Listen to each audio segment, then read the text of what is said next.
एक नदी में बोट से जा रही महिला अचानक एक अंडा पानी में फेंक देती है।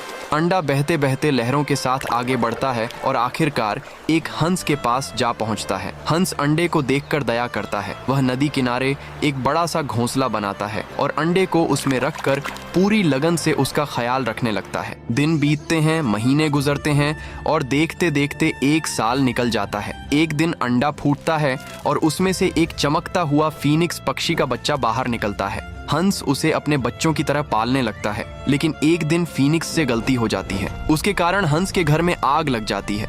देखते ही देखते घोंसला और आसपास सब कुछ जलकर राख हो जाता है। राख के बीच खड़ा हंस अपने उजड़े घर को देखता है और चुपचाप रोने लगता है।